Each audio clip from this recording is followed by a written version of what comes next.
Well, hey friends, hope you've had a chance to dig out of the ice and snow from last week. We're going to continue with our journey through Psalm 22.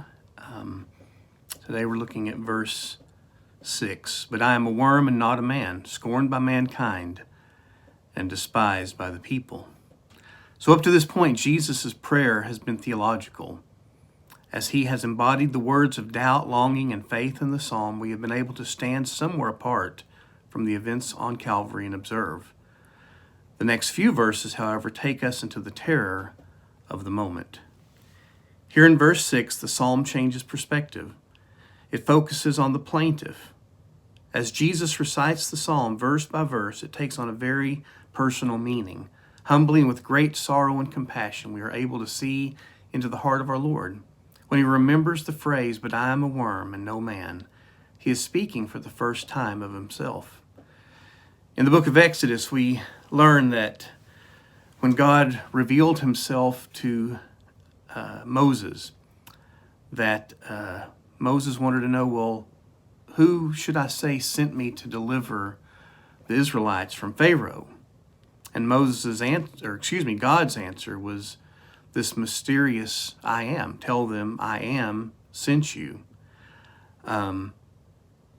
I am is extremely deep. It sounds simple, but there's a lot of depth there. I am is in the eternal present. God is not only the I was, but he's the I will be and the great I am. He is the eternal now, who was and is to come.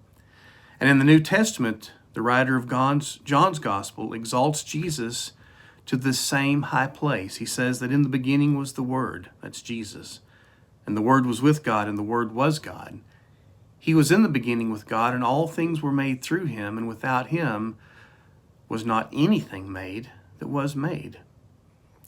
And of course, Jesus himself uses the same kind of exalted language. Again, in John's Gospel, 7 times Jesus applies "I am" to himself. I am the bread of life. I am the door of the sheep. I am the light of the world. I am the good shepherd. I am the way, the truth, and the life. I am the resurrection and the life. And I am the true vine. Each of these 7 statements tells us that Jesus is the eternally present, past, and future one. He is the always now, the great I am. But now on the cross, in a drastic contrast, Jesus identifies himself with the lowest form of life on earth. I am a worm. Jesus, the Son of God from on high, has been brought low. He descended from the throne of heaven to earth, but he has been further rejected, despised, debased, and humiliated. On the cross, as Jesus prays Psalm 22, he applies to himself the lowest terms ever associated with a man. But as for me, I am a worm. Jesus came down to earth as a man to live our lives and to die our death. This much we know. But in his death, the great I am emptied himself of all his heavenly prerogatives. He has stripped himself of all dignity that should be accorded to him. He is the lowest, weakest, most vile form of flesh on the earth. He is like a worm, a common, ugly grub. On the cross, we are seeing the total humiliation of his humility and the total desolation of his divinity. And I think it's important today that we just stop and we remember exactly what Jesus did for us, what he gave up in order to become human and to live as one of us, to die as one of us and for us.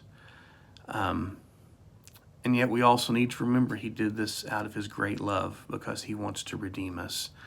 And so we remember his suffering, but we also give thanks for his great love. Have a good day.